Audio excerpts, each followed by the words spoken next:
Michael, first, just take us to that 8th inning. What's going through your mind? You've got a runner in scoring position. Freddie Freeman gets intentionally walked. What's going through your mind at the plate? I just, in that situation, if the base stays open, I'm essentially on deck down there. They're going to put Freddie on. So just getting myself ready to see, Reed Garrett and just going over what he's got and where I want to see him. And I got the pitch that I wanted. What were you looking for? Just up and out over. Throws a cutter and a splitter, and just want to get him up and out over.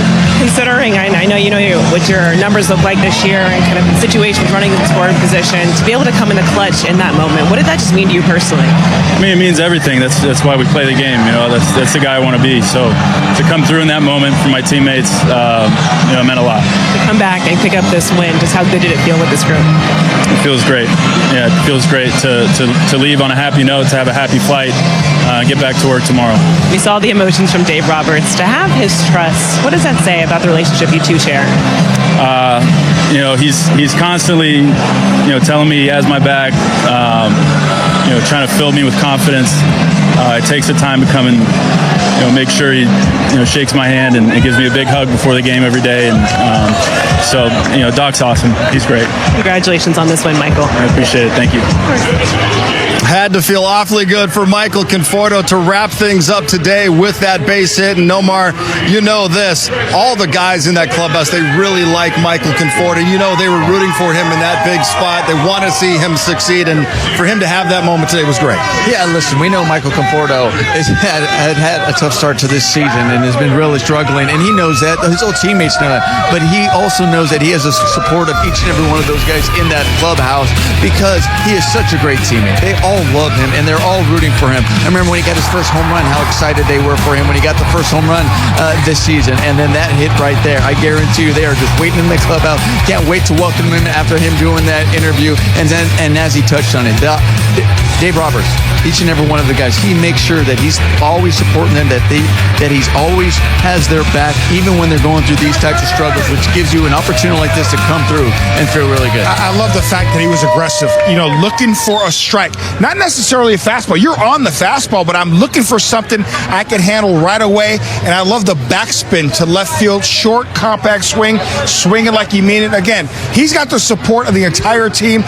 Michael Conforto has been a big leaguer for a long time. Hopefully this really gets him going and has a monster second half because they believe in him. Yeah, and Jared, the Dodgers playing from behind the entire day, falling behind 4-0. They get it to 4-3. The Mets scored a big run in the top of the 8th, and we thought, oh gosh, maybe it's just not going to happen today.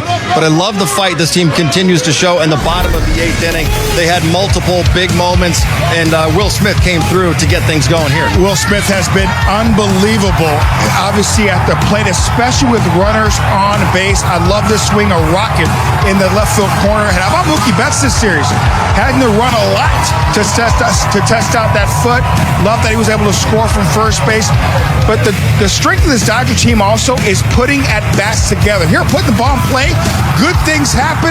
A little hiccup there by the Mets, but we will take it to tie up the ball game. I'll tell you what, Garrett has been incredible this season for the Mets. And, they probably thought when he was coming in that he was going to be able to put up that zero. So I think it was an excellent job by the Dodgers offense to find a way to battle against a tough pitcher like Garrett. Yeah, they made a mistake there, but that's one thing the Dodgers do. You give them extra outs, they're going to capitalize on those mistakes, and they did that. They certainly did. Dodgers get the win 6-5. They split this 4-game series with the Mets, and they make it a winning homestand going 4-3. Right now, let's head back up to the booth, check in one final time with Joe Davis and Oral Hershiser. Well, the Dodgers finish off this homestand with a really nice comeback win, scoring 6 runs to come back from down 4-0. Yeah, it's a really nice win, a great feeling to finish here at home where they have been very dominant, but the last 2 homestands they haven't been, but they needed this one for that emotional lift going into the rest of this stretch against really good teams. So going to St. Louis and then San Diego, but this feels a lot better when they get on the plane. Yeah, so they go 4-3 on this homestand, and this is going to be a tough trip. St. Louis has been the best team in the league the last month, and then those Padres games. Yeah, they're going to be really consistent, and you hope not to overlook the Cardinals thinking about those Padre games because they are going to be very intense. So play good, solid baseball in St. Louis, get some good pitching and some good hitting, and then get into San Diego and get ready for a war. All right, yeah, it's crazy. They haven't met all season. These 3 games coming with the Cardinals, and then it's down to San Diego on Monday. Jerry, the Carl's Jr. moment of the game. It was Michael Conforto, bottom of the 8th inning, 2 outs with the tie-breaking base hit. First pitch swinging, rocket to left, clutch. RBI knock, the go-ahead and winning RBI knock for Michael Conforto. That had it felt good against his former team, the New York Mets, but again, to help his new team, the LA Dodgers. Handed the lead to Tanner Scott's able to slam the door. And on the pregame show, Nomar, we talked about the most important players over the final 100 games of the season. And you just said whoever's going to be the guy getting those final 3 outs, whoever the closer is. Tanner Scott has bounced back really well from the loss on Monday, gets the win the next night, a save today. And I also said in that pregame show is that it can be Tanner Scott. This is exactly what they signed him for, to be that closer. He has the ability there. Yes, he's had a rough patch so far early in this season, but we saw some light the last couple of outings, which is definitely going in the right direction. And hopefully this gives him the confidence and it continues to go in the right direction, because this is exactly what they need. They need somebody that they can depend on the 9th inning that is going to close the door, and especially when you have the lead.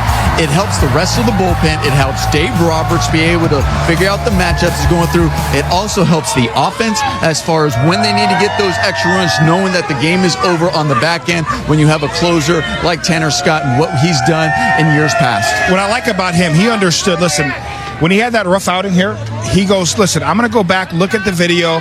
They changed a couple things. His delivery, making sure he stayed square. Now he's able to hit his spots. That is so important. I don't care who you are. If your pitcher not hitting your spots, big league hitters are going to square you up.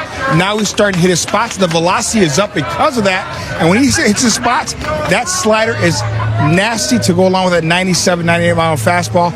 Again, Tanner Scott has elite stuff. Good to see him back. Dodgers got 3 runs in the bottom of the 8th to go ahead, and it was Mookie Betts who started that with a walk. He winds up on the day 2 hits, 2 walks, and scores 2 runs. Let's hear from Mookie right now inside the clubhouse with Kirsten Watson and the media. Mookie, I know the swing's been a big focus for you. Just to get the results, feeling consistently getting those results, just how big did that feel for you in the series? I wouldn't say consistently gotten it, but I got a couple of them. It's been all right. It's been a work in progress, but the main thing is just we won today, and it may not have looked pretty, but we got the W. Was there anything in specific you're maybe working on just while you're recovering from the toe injury that you think might have led to some of the offensive results? Yeah, for sure. I think that little break definitely gave me a little time to kind of dive in and try some things out in the cage and not have to go play the game and suffer through the negatives, getting out and whatnot. So I got a couple of days to stack some positives, and so it's been okay so far. What was it like playing with that team? They seem to be obviously on your guys' level. You have a very good chance of seeing them down the road. What did you think about the series in general? It was good series. 2 good ball clubs. I mean, those guys were still in playoffs last year, and they added, so it's not like they got worse. So they're arguably a much better team, and they still got guys out. So they're probably even better than that. So I'm sure we'll see them later down the road, and hopefully both teams are fully healthy. Yours was 7. No. Mine was way higher than that. Let's head back inside the clubhouse and hear from Landon Knack. He's talking with the media. He had 30 as a rookie. Landon, just when you kind of look at today, you started off excellent. What do you think was allowing them to get to you, especially just with the long ball and the power from them? Just getting behind guys. Honestly, yeah. The second 2 were kind of just like got behind, had to get in there, and just they got me. And then, of course, the Alonso one just pulled heater down, like that's where he likes it, and just got to continue to get ahead of guys. There was a report that your weight change kind of impacted your mechanics. How are you feeling now? And is that any adjustment being made, or how's it feeling? It was feeling better. I think today, just got a little bit out of whack there for a minute, but I think I have made too much talk on just kind of like trying to, we're getting close, we're feeling this, feeling that, and I think it's just time to just do it. It's time to stop talking about it and just go out there and do it.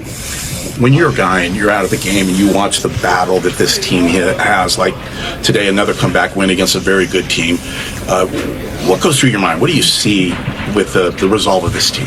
Yeah, this team is full of dogs. To be the bullpen to come in there and kind of just really hold it right there, and for the bats, they can always swing it and so we're never out of a game. And so seeing them kind of go and do that and kind of fight all the way back right there, it was awesome.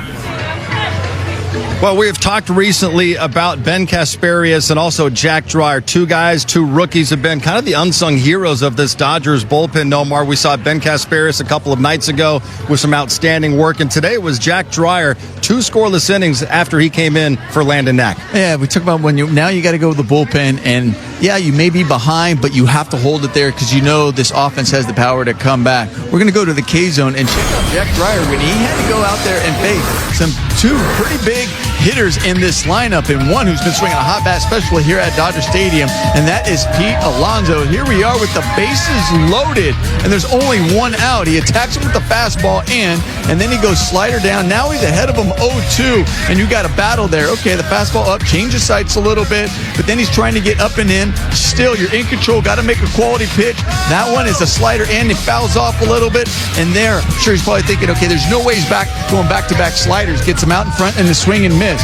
And now here he has to face Juan Soto in the 6th with a man on first base, climbing the ladder there with the fastball, getting ahead. We also said that was the key to Landon Knack to be successful, was getting ahead. Well, Jack is getting ahead of these guys, and then he's able to get him with the swing and miss slider, dotting the fastball, changing up his speed, changing the eye level, and then coming through with that slider.